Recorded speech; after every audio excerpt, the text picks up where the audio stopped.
There is a moment in every war when the rules stop making sense, when the weight of what is at stake becomes so unbearable, so immediate and so personal, that a man stops asking permission and starts doing what must be done.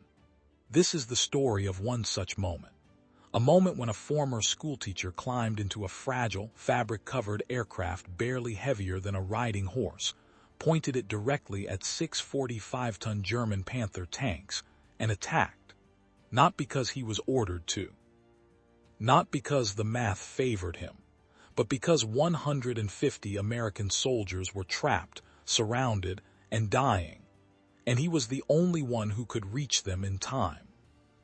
What happened next on September 20, 1944, over the burning fields of northeastern France, would defy every principle of armored warfare, break every regulation in the Army Air Force's manual, and produce one of the most astonishing stories of individual courage the Second World War ever recorded.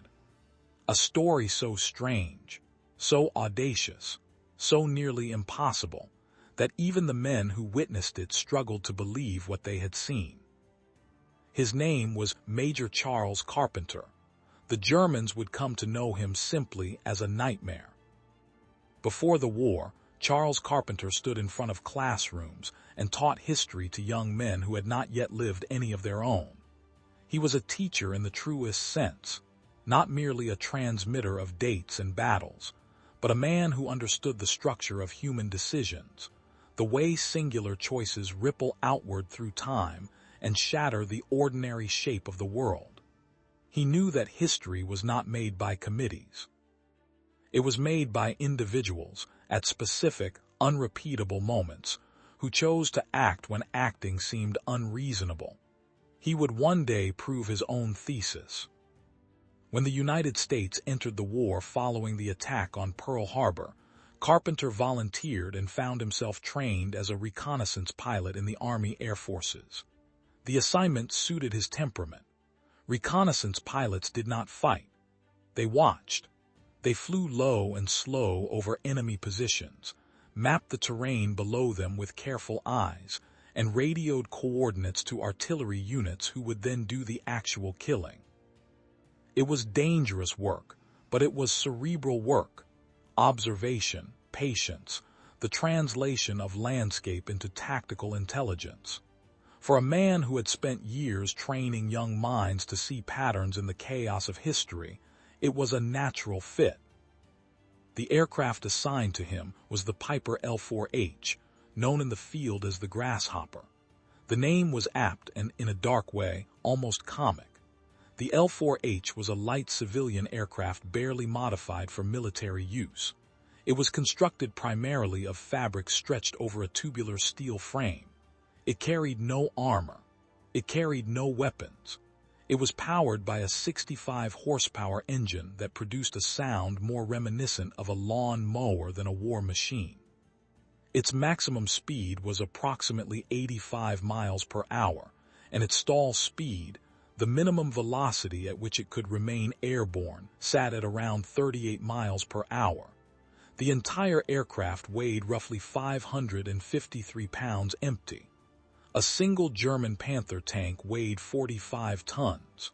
The contrast was not merely numerical, it was existential. And yet Carpenter flew his Grasshopper over occupied Europe with the same methodical attention he had once applied to grading student essays. He noted German positions. He tracked column movements.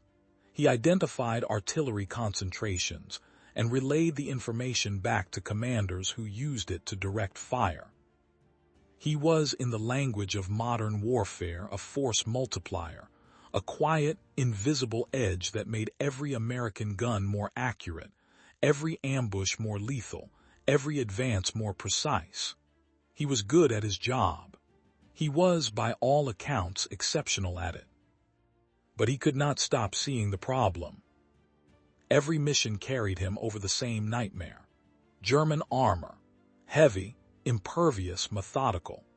Panthers and Panzer IVs grinding forward through French villages, crushing the momentum of the Allied advance, trapping infantry units in the open, killing men who had no answer to 5 inches of rolled steel plate at close range. American ground forces had bazookas, shoulder-fired rocket launchers capable of punching through armor, but using them required a soldier to stand close enough to a tank to feel its heat, close enough that the return fire was almost always fatal. Anti-tank artillery was more reliable but vastly less mobile. Air support from fighter bombers was devastating when available, but weather, logistics, and the relentless demands of a continent-wide campaign meant that close air support arrived late or not at all. The tanks kept moving. The men kept dying. Carpenter watched this from above, day after day, and thought about angles. The Panther was a masterpiece of German engineering. Its frontal armor was effectively impenetrable to most portable Allied weapons at realistic combat ranges. The side armor was thick but manageable under ideal conditions. But the top armor, the horizontal surfaces of the turret and engine deck, was thin by comparison, rarely exceeding 16 to 40 millimeters. This was the vulnerability. This was the geometry that mattered. And a pilot flying overhead, diving at a shallow angle, could place a projectile directly onto those thin horizontal surfaces in a way no ground-based weapon ever could. The M6A3 bazooka tube was a simple weapon. It fired a 60mm shaped charge rocket capable of penetrating several inches of vertical steel plate. It was not a precision instrument. It was not designed for aerial delivery. It weighed roughly 12 pounds per tube and produced a significant backblast when fired. None of these facts were lost on Carpenter. Neither was the fact that the backblast might shred the fabric skin of his aircraft, that the recoil forces might destabilize the Grasshopper in flight, that mounting the tubes would add weight and drag to an airframe with almost no margin for either, and that firing them in proximity to the fuel lines and control surfaces could simply destroy the plane and kill him instantly. He thought about it anyway. He thought about it the way a teacher thinks about a difficult proof, methodically, patiently, working backwards from the desired outcome. He went to his superiors. He explained the concept. He described the angle of attack, the vulnerability of the top armor, the potential to neutralize German tank concentrations that were stalling ground operations. He requested permission to experiment with mounting bazooka tubes to the wings of his L-4H. His superiors refused. The modification violated regulations. It was unauthorized. It was dangerous. It would compromise the aircraft's handling characteristics. It was not within the scope of the reconnaissance mission. The answer was no. Carpenter accepted the answer. Then he went and did it anyway. Working with improvised materials and a resourcefulness born of necessity, he acquired 6 M6A3 bazooka tubes and mounted them himself, 3 beneath each wing, angled slightly downward and forward to account for the projectile's trajectory in flight. He fashioned an improvised electrical firing system that would allow him to trigger each tube individually from the cockpit. The system worked.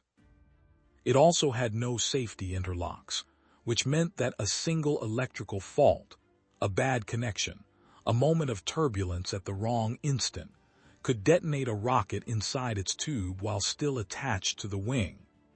If that happened, the resulting explosion would almost certainly destroy the aircraft and kill its pilot before he had time to understand what was happening.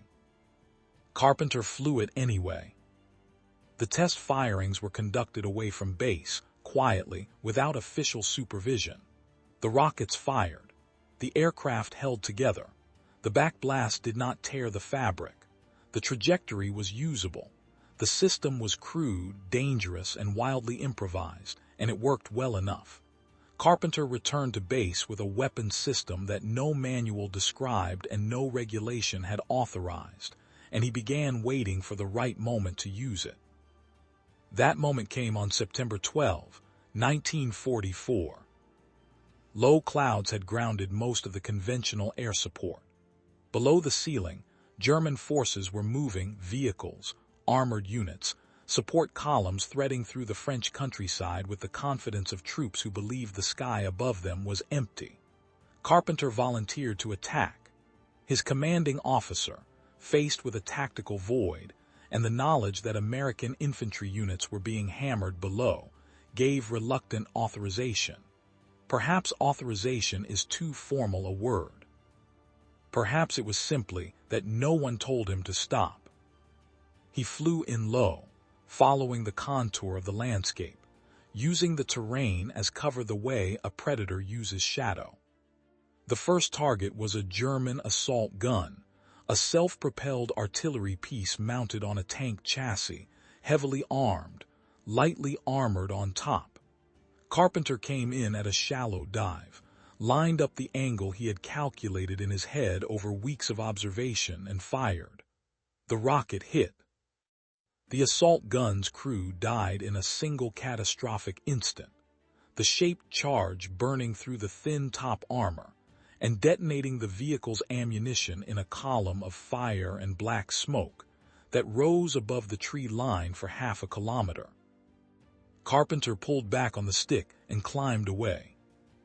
He had done what he set out to do. He had proven the concept in combat. He had also, unambiguously, conducted an unauthorized weapons modification, mounted prohibited equipment on a military aircraft without official sanction, and attacked an enemy position without direct orders to do so. When he landed, he was grounded. The grounding did not last long. Higher command had received the after-action reports. They had read the description of a single unarmed reconnaissance aircraft, an aircraft weighing less than a single infantryman's combat load in modern terms, taking out a German assault gun with improvised rocket fire. They had done the arithmetic. Whatever regulations Carpenter had violated were considerably less important than what he had demonstrated was possible. Within days, he was back in the air. What followed in the next week was a campaign unlike anything the Army Air Forces had scripted or imagined. Carpenter flew 23 combat missions in 7 days. He hunted German armor with the patience and precision of a man who had spent years learning to read the landscape of history and identify the moments that changed everything. He did not strafe. He did not bomb. He dove, fired, pulled away, and circled back. He attacked Panthers and Panzer IVs from above, placing rockets onto the thin skin of their upper armor, with a consistency that should have been impossible given the weapon system he was using. He hit half-tracks and armored personnel carriers. He found columns moving in the open and turned them into chaos. He brought the violence to places the Germans had assumed were protected by the simple fact of their distance from any conceivable threat. The Grasshopper was, in many ways, the perfect weapon for what he was doing.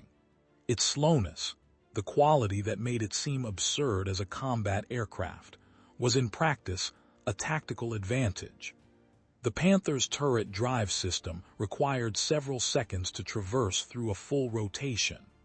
At the L-4H's operational speeds, a pilot making a diving attack and pulling away could execute his run and break off before the turret could track him. He was, in a precise and literal sense, flying slower than the tank's defenses could respond to. He was exploiting a gap in the geometry of violence that no military planner had ever thought to calculate. He took hits.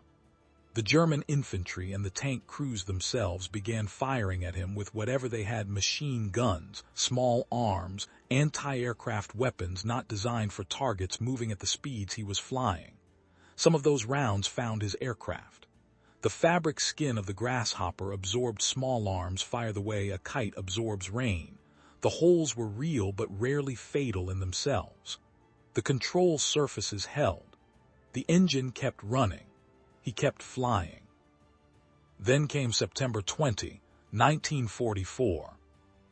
The situation was urgent in the particular way that combat situations become urgent when time and geography and enemy capability converge on a single point.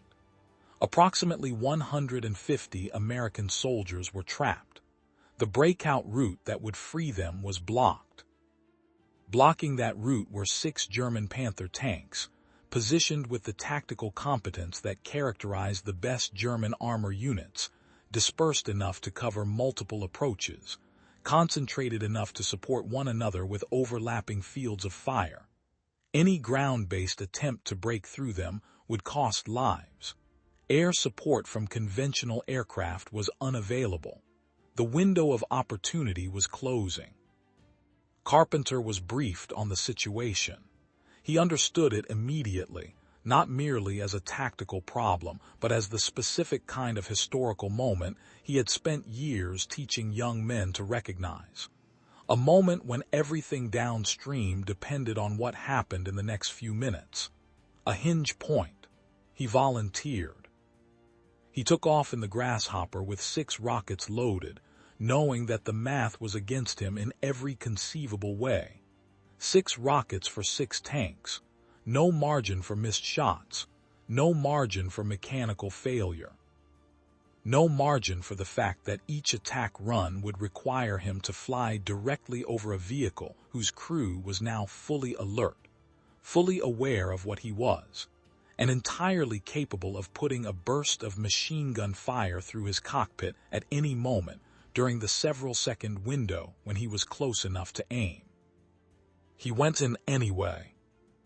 The first attack run began with the approach that Carpenter had refined over 23 previous missions: low, fast on the final approach, using whatever folds in the terrain existed to mask his presence until the last possible moment.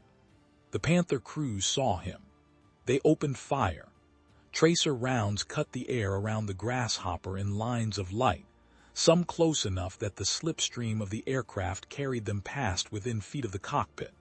Carpenter held his line. At the correct range, at the angle he needed, he fired. The rocket struck the turret top.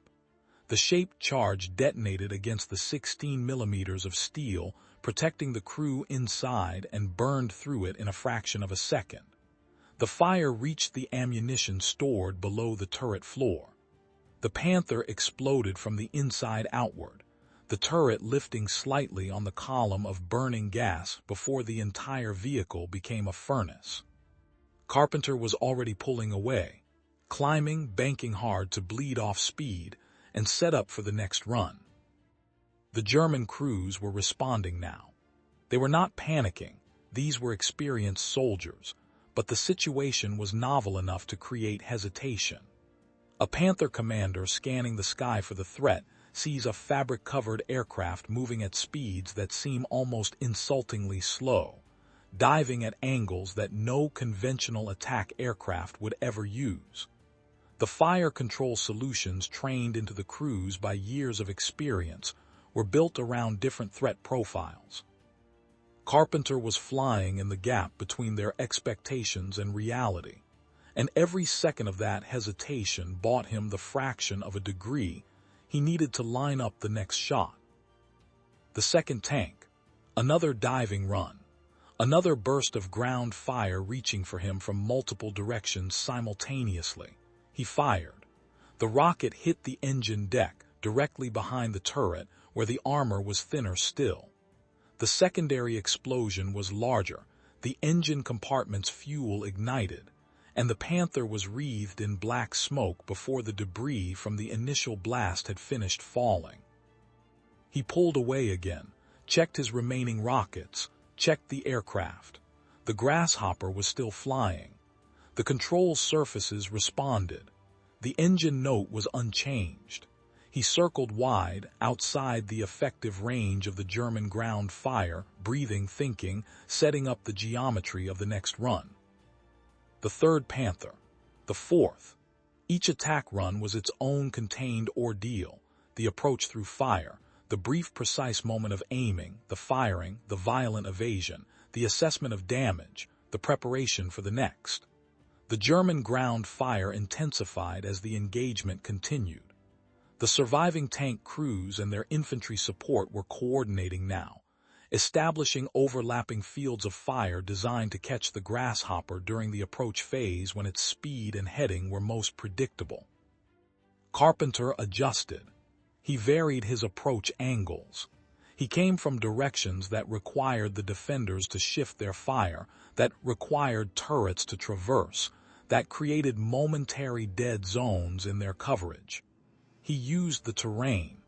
He used the speed of his aircraft against the speed of their reactions. He absorbed more hits. The fabric skin of the Grasshopper was acquiring new holes with each pass. None of them were fatal, not yet.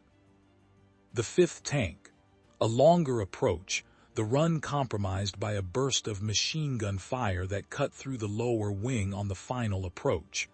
Carpenter felt the aircraft shudder but held the line. Fired. The rocket hit the top armor. The explosion was instantaneous and catastrophic. One tank remaining.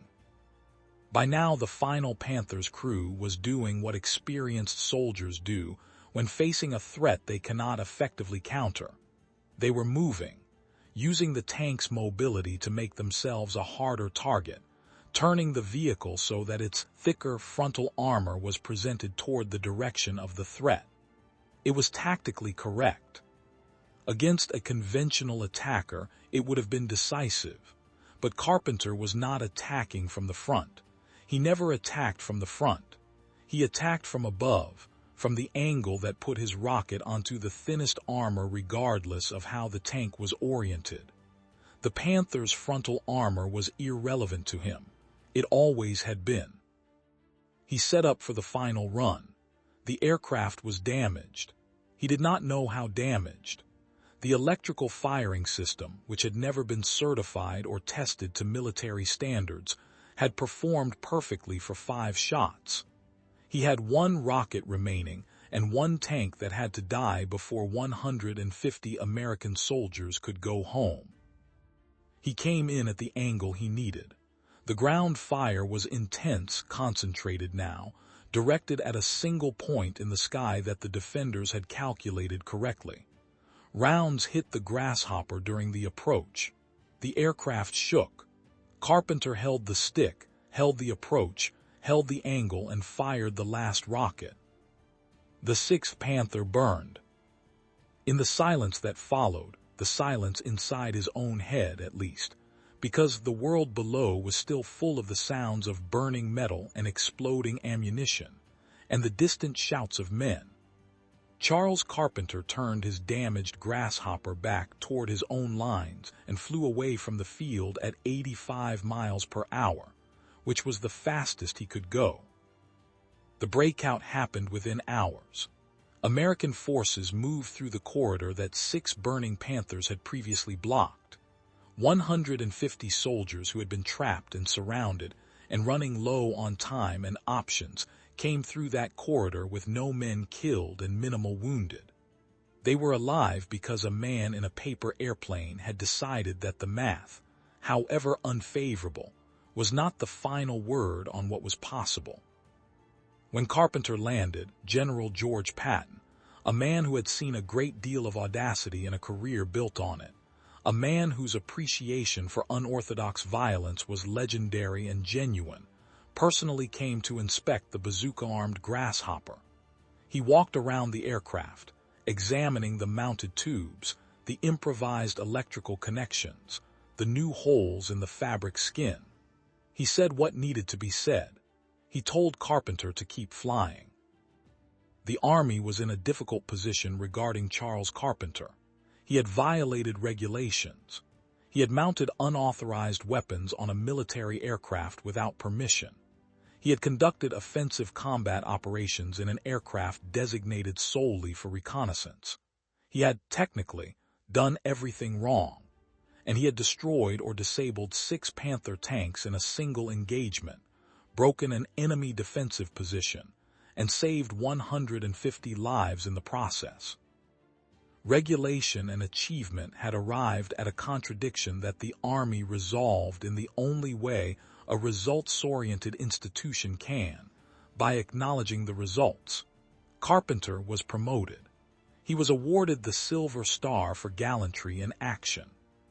The citation documented what he had done with the precision that official language brings to extraordinary things. His modification was never officially adopted. The Army Air Forces did not begin equipping L-4H aircraft with bazooka tubes as standard issue. The reasons were sensible from an institutional perspective. The system was improvised, unreliable, dependent on the specific skill and judgment of the individual pilot, and difficult to standardize across a large force. What Carpenter had done was not a system. It was a performance, dependent on the specific combination of his temperament, his skill, his willingness to absorb risk, and his capacity to execute precise physical actions under conditions of extreme stress. You could not train 1,000 pilots to do what he did. You could barely explain how he had done it. But the idea did not disappear. It went underground into the institutional memory of air power theory, into the conversations of tacticians who had read the after-action reports and thought about what they meant. The concept that a slow, low-flying aircraft carrying relatively simple but effective weapons could be a devastatingly effective tool against armored ground targets. That speed was not always an advantage. That maneuverability at low velocity could be more valuable than raw performance. This concept would surface again. It would resurface in Korea, where light aircraft were used in ground support roles that conventional doctrine had not anticipated. It would resurface in Vietnam, where the complexity of jungle warfare created demand for aircraft that could loiter, observe, and strike in ways that fast jets could not.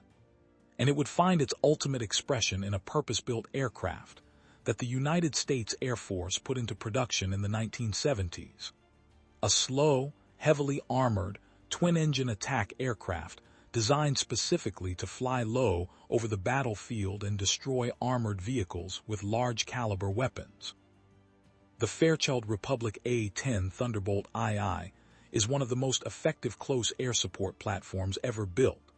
It flies at speeds that are, by the standards of modern military aviation, almost embarrassingly slow. Its designers built it to survive ground fire by making it rugged and redundant rather than fast. Its pilots attack armored targets from low altitude with weapons specifically optimized for penetrating the thin top armor of tanks and armored vehicles. The parallels to what Carpenter had done in 1944 are not coincidental. They are the direct expression of a truth that a history teacher flying a fabric-covered airplane discovered one September afternoon over a burning French field. That in the calculus of violence, cleverness correctly applied can outweigh the arithmetic of firepower. Carpenter survived the war. He went home, and he did what he had always done. He went back into the classroom. He stood in front of young men and taught them history, taught them the structure of human decisions, taught them that the moments that matter are the ones where a person chooses to act when acting seems unreasonable. Whether he told them his own story, we cannot know for certain, but the story existed. It was documented. It was remembered. Major Charles Carpenter, Bazooka Charlie, as the men who served with him called him, died in 1966, 22 years after the September morning, when he flew his paper airplane into the space between 150 soldiers and the tanks that were going to kill them, and came back having destroyed every single one. He was, in the final accounting, exactly what he had always been, a man who had read enough history to understand that its most important lessons are not about the armies or the generals or the grand strategies. They are about the specific person, at the specific moment, who decides that the odds against him are not the last word, that the calculation can be made differently, that the angle exists if you are willing to look for it. He found his angle, 6 Panther tanks proved him right. There is something that stays with you when you sit with this story long enough. Something that goes beyond the mechanics of rockets and armor and the physics of a slow aircraft exploiting the geometry of a tank's defensive blind spot. What stays with you is the image of the man himself. Not the uniform, not the rank, not the silver star, but the teacher. The man who had spent his professional life explaining to young people how history is made. Who had stood in front of classrooms and described the moments when individuals chose to act against apparent impossibility and changed everything downstream. He understood, in a way that is difficult to articulate and impossible to overstate, that history does not announce itself. It does not arrive with a headline or a ceremony.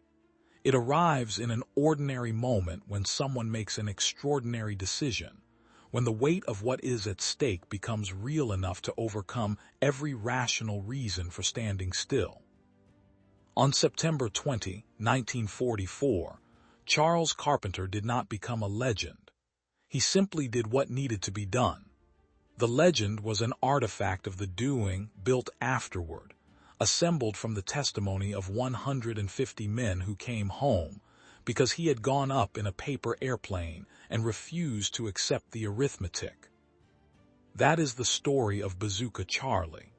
That is the story of what one man, in one moment, can do when he stops asking permission and starts doing what must be done. If this story moved you, if it made you think about the weight of a single decision and what it can mean for the people downstream of it, then consider subscribing to this channel. We find these stories, the ones that history almost forgot, the ones that happened between the headlines, the ones where ordinary people did extraordinary things under extraordinary pressure, and we tell them with the care they deserve.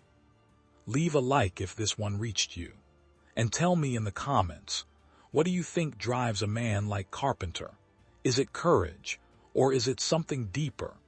The knowledge, built over years of teaching, that the only moments that truly matter are the ones where someone refuses to accept that the outcome is already decided. Think about that, and we will see you in the next story.